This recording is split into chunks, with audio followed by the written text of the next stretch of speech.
ഇന്ന് സന്ധ്യയിൽ ഇവിടെ നമ്മൾ ഒരുമിച്ചിരിക്കുമ്പോൾ ഞാൻ എൻ്റെ യൗവനകാലം ഓർക്കുന്നു. ദൈവസഭയുടെ ഒറ്റ യൂത്ത് ക്യാമ്പും എനിക്ക് ഓർമ്മയായതിന് ശേഷം ഈ കേരളം വിട്ടു പോകുന്നത് വരെ ഞാൻ മുടക്കിയിട്ടില്ല. ദൈവദാസന്മാർക്കും അതറിവുള്ളതാണ്. ഞങ്ങൾ യൂത്ത് ക്യാമ്പിൽ കടന്നു വരുന്ന എല്ലാവരും വലിയ നിയോഗം പ്രാപിക്കണമെന്നുള്ള ആഗ്രഹം കൊണ്ട് വരുന്നവരല്ല. യൗവനക്കാരനെ ഒന്ന് നോക്കിക്കേ.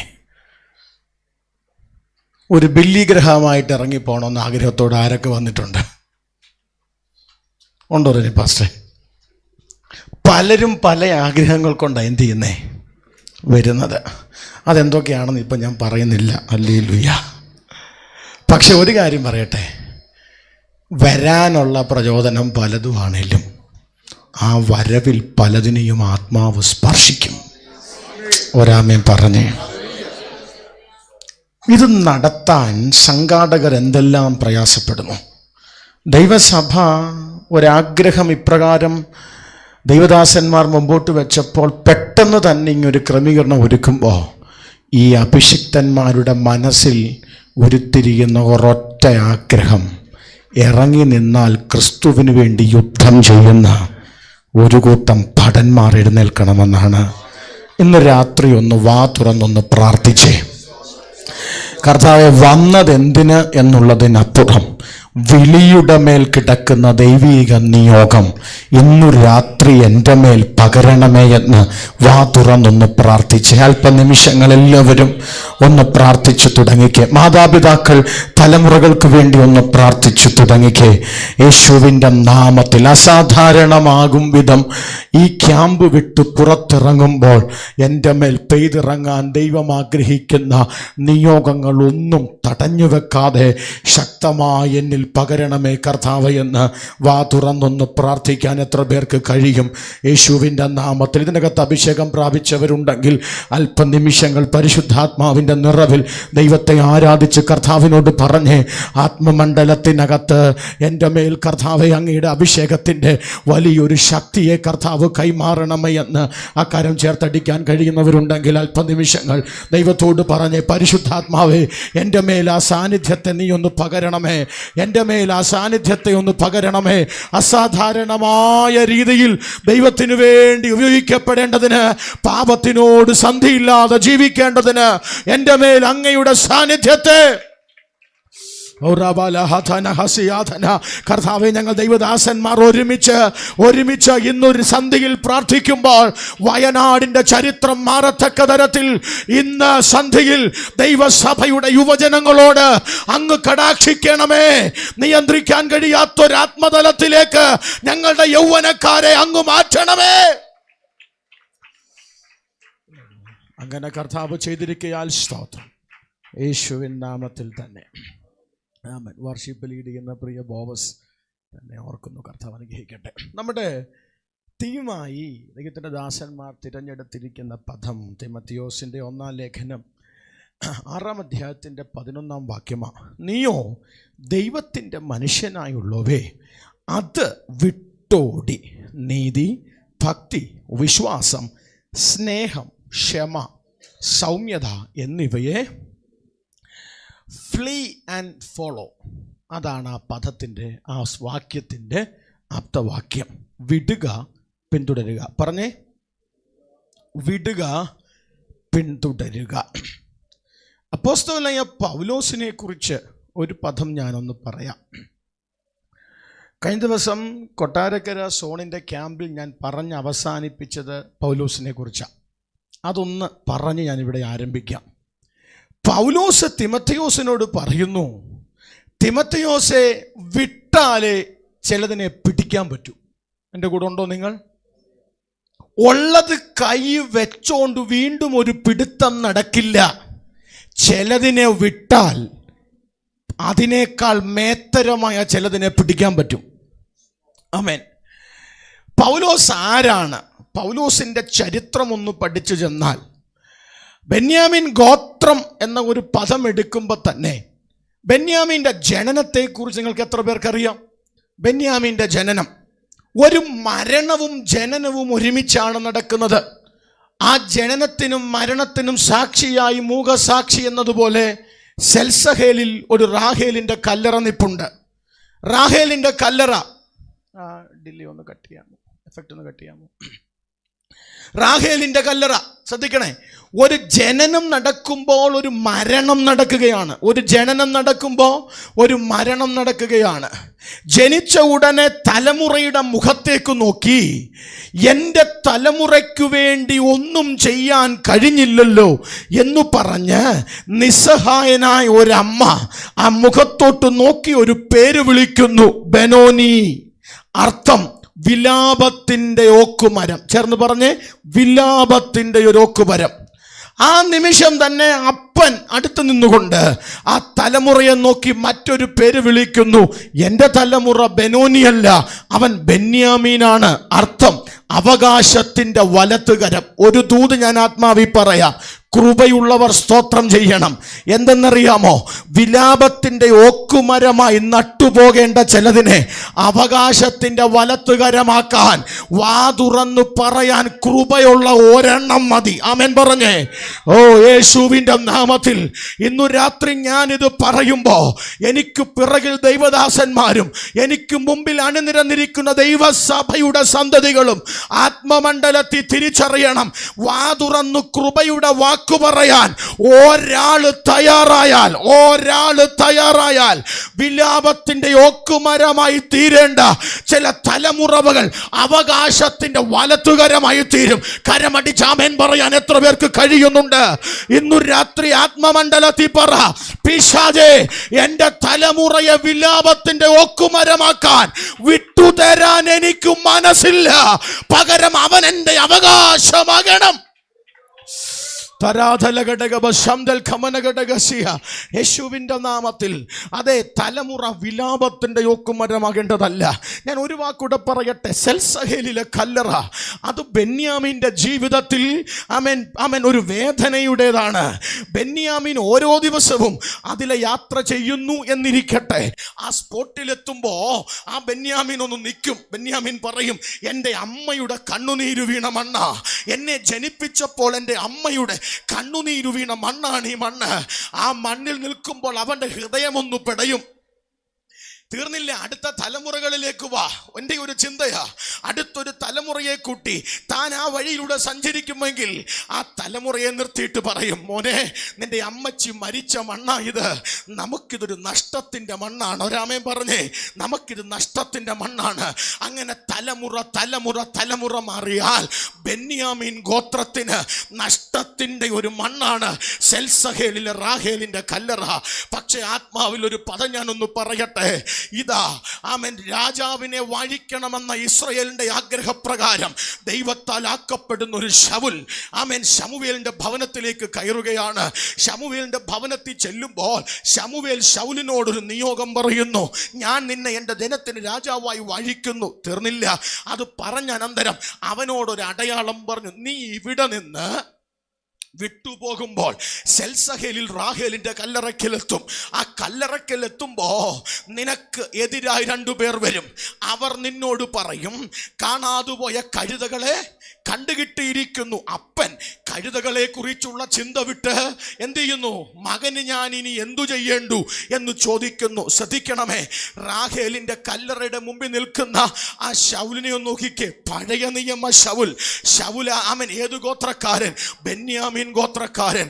ഒരു ബെന്യാമീൻ ഗോത്രക്കാരനെ സെൽസഹേലിൽ റാഹേലിന്റെ കല്ലറയുടെ മുമ്പിൽ കൊണ്ടു നിർത്തിയിട്ട് ദൈവാത്മാവ് ഒരു പദം പറയുകയാ, എടാ, ഇന്നു വരെ ചരിത്രത്തിൽ ബെന്യാമീൻ ഗോത്രക്കാർക്ക് ഇതൊരു നഷ്ടത്തിന്റെ പോയിന്റാണ്.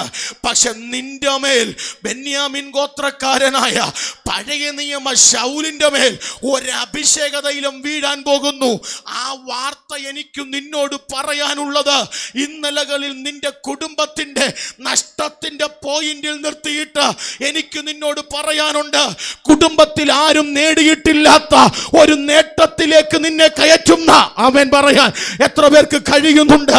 ഒന്നുകൂടെ ചേർത്തു പറഞ്ഞാൽ, വിലാപത്തിന്റെ ഓക്കുമരമല്ല ഇനി ബെന്യാമീൻ, പകരം അവകാശത്തിന്റെ വലതുകരമാണ്. എത്ര പേർക്ക് ആത്മാവിൽ മനസ്സിലാകുന്നുണ്ട്? ഇന്നു രാത്രി ആമേൻ പറഞ്ഞുകൊണ്ടിരിക്കുമ്പോ തന്നെ തലമുറയുടെ ഭാവിയെ തിരിക്കാൻ കൃപയുള്ള അപ്പന്മാർ, കൃപയുള്ള അമ്മമാർ എഴുന്നേൽക്കണം. Praise the Lord. അതാ ബെന്യാമീൻ്റെ ചരിത്രം. കരഞ്ഞൊരമ്മയുടെ തലമുറയാ ബെന്യാമീൻ. കരഞ്ഞൊരമ്മയുടെ തലമുറ. പുതിയ നിയമത്തിലെ ശൗലിലേക്ക് വരുമ്പോൾ ശൗൽ ഒരു പൗലോസായി മാറുന്നത് ദമസ്കോസിൻ്റെ പടിവാതിൽക്കലാണ്. അനുഗ്രഹീതനായ ഒരു അപ്പോസ്തലനായുള്ള പൗലോസിൻ്റെ മാറ്റം അത് വ്യത്യസ്തമാണ്. ആ മാറ്റത്തിൽ ഉടനീളം തനിക്ക് അനുഗ്രഹീത ശിഷ്യ സമ്പത്തിനെ കർത്താവ് കൈമാറുകയാണ്. ആ ശിഷ്യ സമ്പത്തിനെ തന്നോളം വളർത്തിക്കൊണ്ടുവരാൻ ആ പൗലോസ് തയ്യാറാകുകയാണ്. ആ തയ്യാറായി വരുന്ന കൂട്ടത്തിൽ തൻ്റെ ഹൃദയത്തിനോട് ചേർത്ത് വെക്കാൻ തനിക്കിഷ്ടപ്പെട്ടൊരു ശിഷ്യനായിരുന്നു തീമോഥെയോസ്. ഹൃദയത്തോട് ചേർന്നിരിക്കുന്നവന് പ്രത്യേക പ്രിവിലേജ് ഇല്ലേ? ഉണ്ടോ? ഒന്ന് പറഞ്ഞേ. ഇടിമക്കളിൽ ഒരുവനായിരുന്നു യോഹന്നാൻ. ഹൃദയത്തോട് ചേർന്നിരുന്നപ്പോൾ അവൻ സ്നേഹത്തിൻ്റെ അപ്പോസ്തലനായി. ഒരാമേൻ പറയാമോ? ഹൃദയത്തോട് ചേർന്നിരിക്കാൻ ആഗ്രഹിക്കുന്നവരുണ്ടോ ഇന്ന് രാത്രി? Oh Jesus. ഹൃദയത്തോട് ചേർന്നിരുന്നാലുള്ള ഒരു ഗുണം ഞാനൊന്ന് പറഞ്ഞ് മുമ്പോട്ട് വരാം. ഹൃദയത്തോട് ചേർന്നിരുന്നാലുള്ള ഗുണം. അന്ത്യത്താഴ സമയത്ത് യേശുക്രിസ്തു ശിഷ്യന്മാരെ മുമ്പിൽ നിർത്തിയിട്ടൊരു പദം പറഞ്ഞു. അതിങ്ങനെയാ: രക്തം ജയവും ഗ്ലോറിയും ഒക്കെ എല്ലാവരും പറയുന്നെങ്കിൽ ഇതിനകത്ത് ഒരുത്തൻ എനിക്കിട്ട് പണിതിട്ടായിരിക്കുന്നതെന്ന് പറഞ്ഞു. വാക്ക് വേറെയാണേലും അർത്ഥം അതല്ലേ. സ്തോത്രം പറയുന്നൊക്കെ ഉണ്ടെങ്കിലും ഒരുത്തൻ എനിക്കിട്ട് നമ്മൾ പറയത്തില്ലെങ്കിലും കർത്താവ് പറയും. ഒരാമയും പറഞ്ഞ് പ്രൈസ് ദി ലോർഡ്. അപ്പോൾ ഈ അടുത്തിരുന്നവരൊക്കെ ചോദിച്ചത് അത് ആരാ? ഈ ആരാന്ന് ചോദിച്ചിട്ട് കർത്താവ് മൈൻഡ് ചെയ്യുന്ന പോലുമില്ല. അപ്പം പത്രോസിന് മനസ്സിലായി എല്ലാവരും ഒന്നും ചോദിച്ചാൽ കർത്താവ് എന്ത് ചെയ്യത്തില്ല, പറയത്തില്ല. അപ്പം പുസ്തകത്തിൽ എഴുതിയേക്കുന്നത് എങ്ങനെയാ? പത്രോസ് യോഹന്നാനെ ആംഗ്യം കാണിച്ചു. എന്നിട്ട് പറഞ്ഞു, നീ ചോദിക്കാൻ. എന്താ? നീ ചോദിക്കാൻ. പത്രോസ് ആരാന്ന് ഞാനൊന്ന് പറയാം. ഫിലിപ്പിൻ്റെ കൈസരി നിന്നുകൊണ്ട് യേശു ചോദിച്ചു, ഞാൻ ആരാണെന്ന സംസാരം? എന്തെല്ലാം പേര് വന്നെന്നറിയാമോ? എന്തെല്ലാം പേര്! മനോജ് പാസ്റ്റർ ഈ പേരെല്ലാം കൂടെ കേട്ടിട്ട് യേശു പോലും ഞെട്ടിപ്പോയി കാണും. അതല്ലേലും അങ്ങനെ നമ്മുടെയൊക്കെ പല പേരും ഫോണിൽ സേവ് ചെയ്തേക്കുന്നത് നമ്മുടെ പേരിലല്ല. എൻ്റെ കൂടെ ഉണ്ടോ നിങ്ങൾ? ഞങ്ങൾ 1-2 പേര് ചേർന്ന് ഇങ്ങനെ യാത്ര ചെയ്യുക. പെട്ടെന്ന് വണ്ടിയുടെ ഈ ഡിസ്പ്ലേക്കകത്ത് ഒരു കോൾ വന്നു. Home minister calling. Home minister ഞെട്ടിപ്പോയി. നമ്മളപ്പം നമ്മുടെ ആ സ്നേഹിതനെ ഇങ്ങനെ നോക്കിയടാ, ഇവൻ ആ സാധാരണക്കാരനല്ലല്ലോ. Home minister. അവൻ അറ്റൻഡ് ചെയ്തിട്ട് ഈ ലൗഡ് സ്പീക്കർ ഓഫ് ആക്കി ചെയ്ത് വെച്ചു. യാ ഞാനൊന്ന് ചെക്ക് ചെയ്യട്ടെ. വേറൊന്നും പറഞ്ഞില്ല. ഞാനൊന്ന് നോക്കട്ടെ. കട്ട് ചെയ്തു. അപ്പം ഞങ്ങൾ സുഹൃത്തുക്കൾക്കൊക്കെ ഭയങ്കര സ്നേഹവും ആദരവും.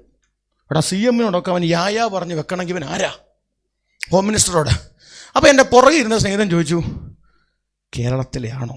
ഞങ്ങളപ്പോൾ യാത്ര ചെയ്യുന്നത് തമിഴ്നാട്ടിലാണ്. കേരളത്തിലെ ഹോം മിനിസ്റ്റർ? പുള്ളി പറഞ്ഞു, അല്ല. പിന്നെ എൻ്റെ ഹോമിലെ മിനിസ്റ്റർ, എൻ്റെ ഹോമിലെ. അപ്പോഴേ അറിഞ്ഞ ഭാര്യയുടെ പേരാ ഹോം മിനിസ്റ്റർ എന്ന്. പുള്ളിക്കാരി പറഞ്ഞ മനുഷ്യ തിരിച്ചു വരുമ്പോൾ പച്ചക്കറി വാങ്ങിച്ചുകൊണ്ട് വരണമെന്ന്. അതിനവന് പറഞ്ഞേ. ഓ, എൻ്റെ കൂടെ ഉണ്ടോ നിങ്ങൾ? പേര് പലതും നമുക്കിടാം അല്ലേ? തമ്പുരാൻ പറഞ്ഞ, എൻ്റെ പൊന്നു മക്കളെ, നിങ്ങളുടെ പേരിലൊന്ന് നിർത്ത. നിങ്ങളെന്നെ, ഞാൻ ഒരു വാക്കൊന്ന് പറഞ്ഞോട്ടെ. ഞാൻ സേവിക്കുന്ന എൻ്റെ അരുമനാഥൻ നാട്ടുകാർ പറയുന്ന കേൾക്കാൻ ആഗ്രഹിക്കുന്നവനല്ല, പകരം സ്നേഹിക്കുന്നവൻ്റെ വാക്കിന് ഒരാമേൻ പറഞ്ഞേ. Oh Jesus, hallelujah. ഉടനെ പത്രോസ് ചാടി എഴുന്നേറ്റ് പറഞ്ഞു, നീ ജീവനുള്ള ദൈവത്തിൻ്റെ പുത്രനായ ക്രിസ്തു. യേശു ഉടനെ അവനെ കൺഗ്രാജുലേറ്റ് ചെയ്തു. ബറിയോനാ ശീമോനെ, നീ ഭാഗ്യവാൻ. ജഡരക്തങ്ങളല്ല നിനക്ക്, പകരം എൻ്റെ സ്വർഗത്തിലെ അപ്പൻ. ഞാൻ ഒരു വാക്ക് ഇങ്ങനെ ഒന്ന് പറഞ്ഞോട്ടെ. പത്രോസ് ശിഷ്യന്മാരുടെ കൂട്ടത്തിൽ ക്രിസ്തു വെളിപ്പാട് ഏറ്റവും അധികം പ്രാപിച്ചവനായിരുന്നു ആ സമയത്ത്. ക്രിസ്തു വെളിപ്പാട്. ആ പത്രോസിന് മനസ്സിലായി, വെളിപ്പാട് പ്രാപിച്ചത് ഞാനാണേലും എന്നോട് പറയാത്ത ഹൃദയ രഹസ്യങ്ങളും സ്നേഹിക്കുന്നവൻ, മാറോട് ചാരിയിരിക്കുന്ന യോഹന്നാൻ ചോദിച്ചാൽ പറയും. ഒരാമേൻ പറയാൻ പറ്റുന്നുണ്ടോ? ഹൃദയത്തോട് ചേർന്നിരിക്കാൻ ആഗ്രഹിക്കുന്നവരോട് പരിശുദ്ധാത്മാവിൽ ഒരു ദൂത് പറയാം. സ്വർഗീയ രഹസ്യങ്ങളെ കൈമാറാൻ കഴിയുന്ന ഒരുവൻ്റെ ഹൃദയത്തോടൊന്ന് ചേർന്നിരുന്നേ. സ്വർഗീയ രഹസ്യങ്ങളെ, സ്വർഗീയ രഹസ്യങ്ങളെ ഞാനിത് പറഞ്ഞുകൊണ്ടിരിക്കുമ്പോൾ തന്നെ പരിശുദ്ധാത്മാവിൽ ഞാൻ തിരിച്ചറിയുന്നു, സ്വർഗീയ രഹസ്യങ്ങളെ കൈമാറാൻ പരിശുദ്ധാത്മാവിന് ഇന്നും മനസ്സുണ്ട്. അത് റിസീവ് ചെയ്യാൻ ചങ്കോട് ചേർന്ന്, മാറോട് ചേർന്ന് ആ ചെവി ഒന്ന് വെക്കാൻ എത്ര പേര് ആഗ്രഹിക്കുന്നു? ഈ യൂത്ത് ക്യാമ്പിൽ അതിനാഗ്രഹിക്കുന്നവരുണ്ടെങ്കിൽ ആ കരമുയർത്തി ഒന്ന് പറഞ്ഞേ, എനിക്ക് അങ്ങനെ ഒരു അഭിഷേകം വേണം. സ്നേഹിക്കാനൊരു കൃപ, സ്നേഹിക്കാനൊരു കൃപ, സ്നേഹത്തിൻ്റെ ഭാഗമാകാനൊരു കൃപ, സ്നേഹിക്കാനൊരു കൃപ, ക്രിസ്തുവിൻ്റെ സ്നേഹത്തെ പിടിച്ചെടുക്കാൻ ഒരു കൃപ എനിക്ക് വേണം. മുമ്പോട്ട് വരട്ടെ, ശ്രദ്ധിച്ചേ. അപ്പം ആ തൻ്റെ ഹൃദയത്തോട് ചേർന്നിരുന്നവനായിരുന്നു തിമോഥെയോസ്. അവനോട് പറയുകയാ, നീ ചിലത് വിട്ടോടണം, ചിലതിനെ മുറുകെ പിടിക്കണം. എന്തിനെയാ വിട്ടോടുന്നത്? എന്തിനെയാ മുറുകെ പിടിക്കേണ്ടത്? ദൈവം ചോദിച്ചാൽ നാളെ പകലിൽ ഞാൻ ശുശ്രൂഷിക്കാൻ ആഗ്രഹിക്കുക. പക്ഷെ ഒരു പദം ഇപ്പം പറയാൻ ആഗ്രഹിക്കുന്നത്, സഹോദരങ്ങളെ, വിട്ടോടാൻ ആഗ്രഹമില്ലാത്ത ആരെങ്കിലും ഉണ്ടോ? ആരെങ്കിലും വിട്ടോടാൻ ആഗ്രഹമില്ലാത്തവരുണ്ടോ? ആരെങ്കിലും രാവിലെ എഴുന്നേൽക്കുമ്പോൾ കർത്താവേ ഇന്നൊരു 10 പാപം ചെയ്യാൻ എനിക്ക് കൃപ തരണേ എന്ന് പ്രാർത്ഥിക്കുന്നവരുണ്ടോ? ചിലരുടെ നോട്ടോ ഇരിപ്പം കാണുമ്പോൾ അങ്ങനെ പ്രാർത്ഥിച്ചിട്ടാണ് വന്നേന്ന് തോന്നല്ലോ. പാപം ചെയ്യാൻ കൃപ തരണേ എന്ന് പറയുന്ന ആരെങ്കിലും നിങ്ങൾക്ക് അറിയാവോ? ആർക്കും ആഗ്രഹമില്ല. ഉണ്ടോ? ഇല്ല. പിന്നെ ചിലരെ കാണുമ്പോൾ നമുക്ക് തോന്നും പാപത്തിൻ്റെ PhD. സത്യം പറഞ്ഞാൽ അവരുടെ മനസ്സിനകത്തും പാപം ചെയ്യാൻ ആഗ്രഹമില്ല. വിട്ടോടാൻ ഭയങ്കര ആഗ്രഹമാണ്, പക്ഷെ വിട്ടോടാൻ പറ്റാത്ത പ്രശ്നം.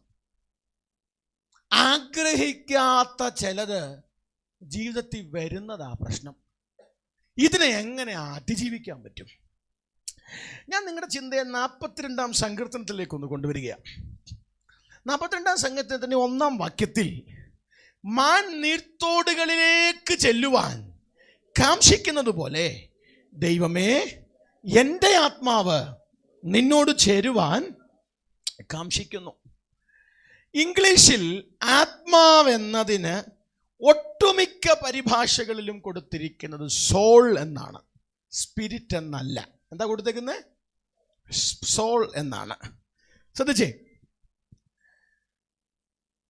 മനുഷ്യന്റെ ജീവിതത്തെ ഒരു ട്രിപ്പാർട്ടൈൽ വ്യൂവിൽ കാണാൻ പറ്റും. ദൈവിക ത്രിത്വത്തെ കാണുന്നത് പോലെ അതുപോലെയല്ല, അല്പം വേദശാസ്ത്രപരമായ വ്യത്യാസമുണ്ട്. വിശദീകരിച്ച് വരാം. പിതാവും പുത്രനും പരിശുദ്ധാത്മാവും എന്നതുപോലെ തൻ്റെ സ്വരൂപത്തിലും സാദൃശ്യത്തിലും സൃഷ്ടിക്കപ്പെട്ട മാനവ സമുദായം ദേഹം, ദേഹി, ആത്മാവെന്ന ട്രിപ്പാർട്ടൈൽ വ്യൂവിലാണ് ശരീരത്തെ ശ്രദ്ധിക്കുന്നത്. ഞാൻ നിങ്ങോട്ടൊരു കാര്യം ചോദിക്കട്ടെ, യൗവനക്കാരും മാതാപിതാക്കളും എന്നെ നോക്കിക്കേ. ത്രിത്വവും ഈ മനുഷ്യന്റെ ദേഹം, ദേഹി, ആത്മാവും തമ്മിലുള്ള പ്രധാനമായ ഒരു വ്യത്യാസം പറയാമോ? ആരാദ്യം പറയുന്നത്? ദൈവിക ത്രിത്വവും മനുഷ്യന്റെ ഈ മൂവിധ ഘടകങ്ങൾ ചേരുന്ന സാഹചര്യവുമായി ഉള്ള പ്രധാന വ്യത്യാസം പറഞ്ഞേ. ദേഹം, ദേഹി, ആത്മാവും അതിൻ്റെ നിലനിൽപ്പും, പിതാവ്, പുത്രൻ, പരിശുദ്ധാത്മാവ് ത്രിത്വത്തിന്റെ നിലനിൽപ്പ്, വ്യത്യാസം പ്രധാനമായിട്ട് പറഞ്ഞോ.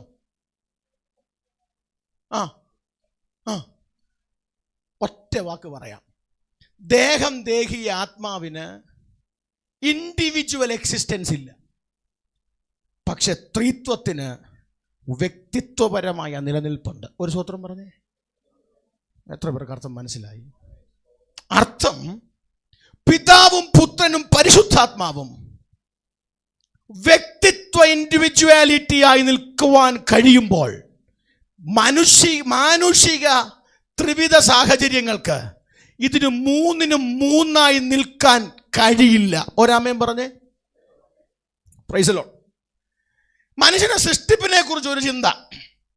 നമ്മുടെ യൂത്തിൻ്റെ ക്യാമ്പിങ് നടക്കുമ്പോൾ എന്നെ 1-2 സഹോദരങ്ങൾ ലൈവിൽ കാണുന്നവരെ വിളിച്ചിട്ട് പറഞ്ഞു, ലാഡ്സൺ പാസ്റ്റർ കയറുമ്പോഴെങ്കിലും 2 കഥ പറയണം. ഭയങ്കര സീരിയസ് ആയിട്ട് പാസ്റ്റർ പ്രസംഗിക്കല്ലേ, ഒരു 2 കഥയൊക്കെ പറയണം. നമ്മുടെ ആൾക്കാരെല്ലാം കഥ പറയാൻ കഴിയുന്നവരാ. കഥ പറഞ്ഞു പോയാൽ കഥയായി പോയല്ലോ എന്ന് പറയാതിരിക്കാൻ വേണ്ടി ആൾക്കാരും കഥ പറയാത്തേ. പക്ഷെ സൃഷ്ടിപ്പിനെ കുറിച്ചൊരു കഥ ഞാൻ പറയാം. സൃഷ്ടിപ്പിനെ കുറിച്ച് ഒരു കഥ. ഒരു സംവാദം നടക്കുക. ആ സംവാദം പുരുഷനാണോ സ്ത്രീയാണോ സൃഷ്ടിപ്പിൽ വലുത് എന്നുള്ളതാണ് സംവാദം. നിങ്ങളുടെ അഭിപ്രായത്തിൽ ഏതാ വലുത്? കൃപ കൂടി 2 ഒരുപോലാന്നൊക്കെ പറയുന്ന ഉത്തരങ്ങൾ വരുമെന്ന് എനിക്കറിയാം. ഞങ്ങൾ യൂത്തിൻ്റെ ക്യാമ്പ് നടക്കുമ്പോൾ കോട്ടയത്ത് അന്നത്തെ ഓവർസറായിരുന്ന പ്രിയ ജെയിംസ് സാറ് പ്രസംഗിക്കാൻ വേണ്ടി വന്നു, കോട്ടയത്ത് CMS ഓഡിറ്റോറിയത്തിൽ. അപ്പോൾ സാറിൻ്റെ രീതിയിൽ പറഞ്ഞു, ഞാൻ ഇന്ന് പകൽ നിങ്ങളിലേക്ക് ചില ചിന്തകളെ വാരി എറിഞ്ഞിട്ട് ഫ്രണ്ടിൽ നിന്ന് കുറേ പേര് തലയങ്ങ് മാറ്റി. വാരി എറിയുന്നത് അതുപോലെ ചോദ്യങ്ങൾ ചോദിക്കുമ്പോൾ ഒറ്റ ഉത്തരം മതി, ചോദിച്ചവൻ്റെ ഇടപാട് തെറ്റാ, അതുകൊണ്ട് ചോദിക്കാൻ പേടിയാ. ഈ 2 തർക്കം നടക്കുമ്പോൾ ഉണ്ടല്ലോ, പുരുഷൻ എഴുന്നേറ്റിട്ട് പറഞ്ഞു, സാറേ, ദൈവം പോലും ആദ്യം സൃഷ്ടിച്ചത് ആരെയാ? പറഞ്ഞേ, പുരുഷനെയാ. എന്നിട്ട് കർത്താവ് ഇങ്ങനെ കുറച്ചു നേരം ആലോചിച്ചു, ഒരു സ്ത്രീയെ സൃഷ്ടിക്കാതെ വേറെ എന്തെങ്കിലും ഓപ്ഷൻ അടുത്തൊരു തലമുറയെ ക്രിയേറ്റ് ചെയ്യാൻ? ഈ മുട്ടപ്പായിൽ വരുന്നത് പോലെ സ്റ്റെമ്മ് തനിയെ വല്ലതും പുറത്തോട്ട് വന്ന ഒരു പുതിയ സൃഷ്ടിയെ ഉണ്ടാക്കാൻ അദ്ദേഹത്തിൻ്റെ അഭിപ്രായമാണേ. കുറേ നേരം ആലോചിച്ചിട്ട് ദൈവത്തിന് മനസ്സിലായി, നോനോ വേറെ വഴി ഇല്ല. അങ്ങനെ ഒരു സ്ത്രീയെ എന്ത് ചെയ്തേ? സൃഷ്ടിച്ചതെന്ന്. അപ്പം കൃപയുള്ളൊരു സ്ത്രീ ഉത്തരം പറയാൻ സഹോദരിമാർക്കാണോ കഴിവില്ലാത്ത? സ്വതന്ത്രം. ഒരു സ്ത്രീ ചാടി എഴുന്നേറ്റ് പറഞ്ഞെന്നാ, പാസ്റ്ററെ അങ്ങനല്ല, ആദ്യം ഉണ്ടാക്കിയത് വെറും ഡമ്മി പീസ്. അതുണ്ടാക്കി കഴിഞ്ഞപ്പോഴാ കമ്പനിക്ക് മനസ്സിലായി ഇന്ന പ്രശ്നങ്ങൾ ഉണ്ടെന്ന്. പ്രശ്നം മാറ്റി പക്കായിട്ട് ഇറക്കിയതായത്. എൻ്റെ കൂടെ ഉണ്ടോ നിങ്ങൾ? സൃഷ്ടിപ്പിൽ ദൈവിക പദ്ധതി ആര് എന്നുള്ളതായിരുന്നില്ല, പകരം എന്ത് എന്നുള്ളതായിരുന്നു. രാമൻ പറഞ്ഞേ, സൃഷ്ടിപ്പിൽ 3 തരത്തിൽ നമുക്ക് ഇന്നത്തെ ക്രൈസ്തവ അല്ലെങ്കിൽ പെന്തക്കോസ്ത വിശ്വാസികളെ ഉൾപ്പെടുന്ന ഈ മാനവിക സമുദായത്തെ നമുക്ക് തിരിക്കാം 3ആയി. 1 ജഡീകർ, 2 ആത്മീകർ, 3 പ്രാകൃതരോ. മൂന്നാമത്തിൻ്റെ പേര് ഇപ്പോഴുണ്ടാക്കും, പുറകാലിടാം. ആരാ ആത്മീകൻ? സത്യസന്ധൻ ആരാ? പറ. സത്യം പറയുന്നവൻ സത്യസന്ധൻ. നീതിമാൻ ആരാ? നീതി ചെയ്യുന്നവൻ അല്ല. സത്യസന്ധൻ എന്ന് പറഞ്ഞാൽ സത്യം മാത്രം സംസാരിക്കുന്നവനാ, അല്ലേ? നീതിമാൻ എന്ന് പറഞ്ഞാൽ നീതി മാത്രം. നീതി ചെയ്യുന്നവൻ നീതിമാനാണെങ്കിൽ വീരപ്പൻ ഒരു നീതിമാനാ, അല്ലേ? എന്തെല്ലാം നീതി പുള്ളി, എൻ്റെ കൂടെ ഉണ്ടോ നിങ്ങൾ? എന്തെല്ലാം നീതി പുള്ളി. നമുക്കിങ്ങനത്തെ പല നീതിമാന്മാരെ അറിയത്തില്ലേ? ഇടയ്ക്കൊക്കെ നീതിയും ചെയ്യും. എൻ്റെ കൂടെ ഉണ്ടോ? അപ്പം നീതി മാത്രം നീതിമാൻ ചെയ്യുന്ന നീതിമാനാണെങ്കിൽ, അവൻ ആത്മീയത മാത്രം ചെയ്ത് മുമ്പോട്ട് പോകുന്നവരാരാ? ചേർന്ന് പറഞ്ഞേ. നിങ്ങളിപ്പോൾ ആരുടെയും പേര് മനസ്സിൽ കൊണ്ട് സ്കാൻ ചെയ്യല്ല, പ്രസംഗം കഴിഞ്ഞിട്ടേ സ്കാൻ ചെയ്യാവൂ. അപ്പം ജഡീകരാരാ? പറ, ജഡീകരാരാ? പാപം ചെയ്യുന്നവൻ. ഞാൻ നിങ്ങളൊന്ന് മനസ്സിലാക്കാൻ വേണ്ടി പറയാം. നിങ്ങൾ ശ്രദ്ധിച്ചിട്ടുണ്ടോ, ചില വ്യക്തികൾക്ക് എത്ര പാപം ചെയ്താലും ഒരു കുറ്റബോധം ഇല്ലാത്ത, അതിനെ ബൈബിൾ വിളിക്കുന്ന കണ്ടിന്യൂയിങ് ഇൻ ദ സിൻ എന്ന. എന്താ കണ്ടിന്യൂയിങ് ഇൻ ദ സിൻ? അങ്ങനെയുള്ള ആൾക്കാർ നിങ്ങൾക്ക് അറിയാമോ? ഈ ദിവസങ്ങളിലെ വാർത്ത ഒന്ന് വായിച്ചേ. 70 വയസ്സുകാരൻ 6 വയസ്സുകാരിയെ. ഇത് നിങ്ങൾക്ക് ചിന്തിക്കാൻ പറ്റുമോ? എൻ്റെ കൂടെ ഉണ്ടോ? ഇവിടെയുള്ള ആർക്കെങ്കിലും അങ്ങനെ ചിന്തിക്കാൻ പറ്റുമോ? മോഷ്ടിക്കാൻ കയറിയ ഒരു മോഷ്ടാവ് 88 വയസ്സുള്ളൊരു വീട്ടമ്മയെ തലക്കടിച്ച് കൊല്ലുന്നു. അങ്ങനെ ചെയ്യാൻ പറ്റുന്ന ആരെങ്കിലും ഈ ക്യാമ്പിലുണ്ടോ? ഓ ഹലോ, ഉണ്ടോ? ഇങ്ങനൊരു തലമുണ്ട്. പിശാചിനാൽ നയിക്കപ്പെട്ട് ജഡത്തിന്റെ പ്രവൃത്തികൾ മാത്രം ചെയ്യുന്നൊരു തലം. മൂന്നാമതൊരു തലമുണ്ട് കേട്ടോ.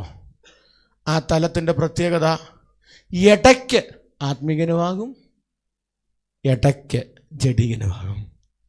ഇതെന്താ ഈ ഫിനോമിനൻ? ഞാനതൊന്ന് പറഞ്ഞ് അവസാനിപ്പിക്കുക.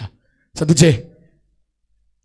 കേരളം ഭരിക്കുന്നത് ആരാ കേരളം ഭരിക്കുന്നേ? പറഞ്ഞേ, ഏത് പാർട്ടിയാ? CPM എന്ന് പറയാൻ പറ്റില്ല, LDF ആണ് കേരളം. അതിന്റെ അർത്ഥം എന്താ? UDF തോറ്റ കൊണ്ടാണോ? അപ്പൊ VD സതീശൻ ജയിച്ചില്ലേ? ചാണ്ടി ഉമ്മൻ ജയിച്ചില്ലേ? മജോറിറ്റി ആർക്കാണോ അവരാ ആ സിസ്റ്റത്തെ ഭരിക്കുന്നത്. അല്ലേ? മജോറിറ്റി ആർക്കോ അവരാ സിസ്റ്റത്തെ ഭരിക്കുന്നത്.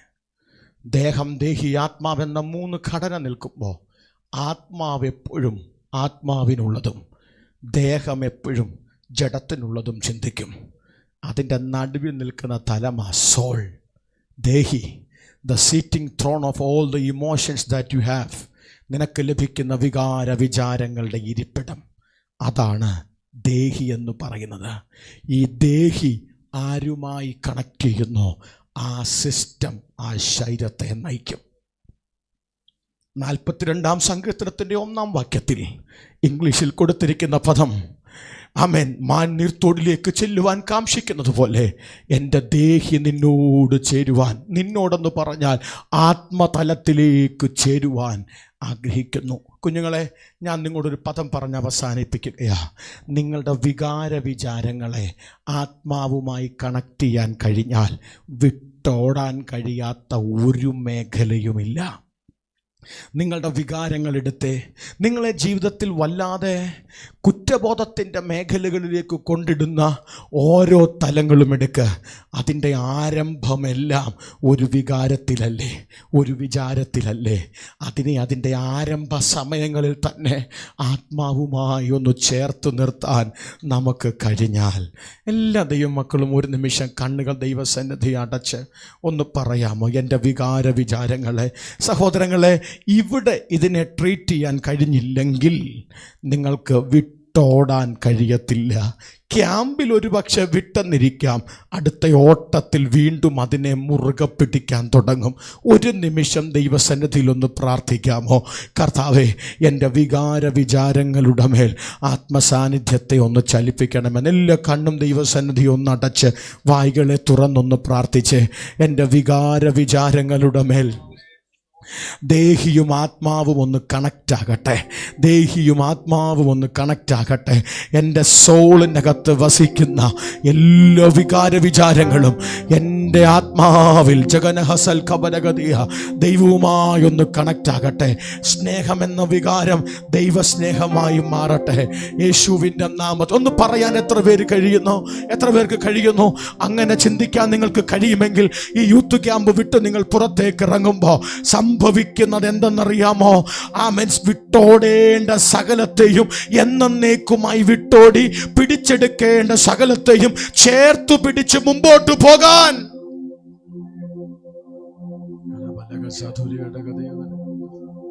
ദൈവത്തോടൊന്ന് പറഞ്ഞേ. Pour your Holy Spirit to my soul. Master, connect my soul towards you. ഞാൻ നിങ്ങൾക്ക് വേണ്ടി പ്രാർത്ഥിക്കാൻ ആഗ്രഹിക്കുന്നു. എത്ര പേര് പ്രാർത്ഥിക്കും?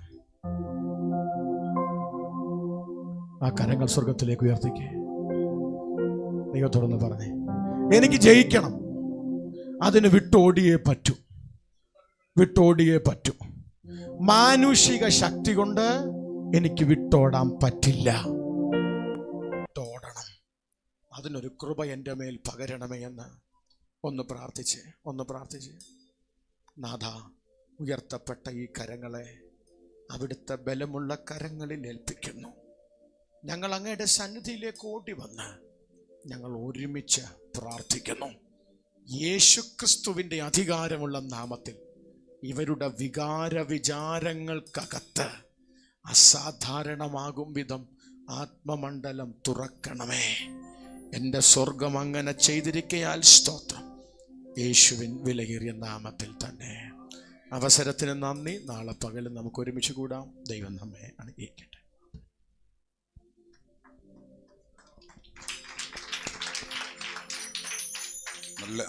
നല്ല സന്ദേശത്തിനായി പ്രത്യേകം നമുക്ക് കർത്താവിന് മഹത്വം കരയറ്റാം. Praise the Lord.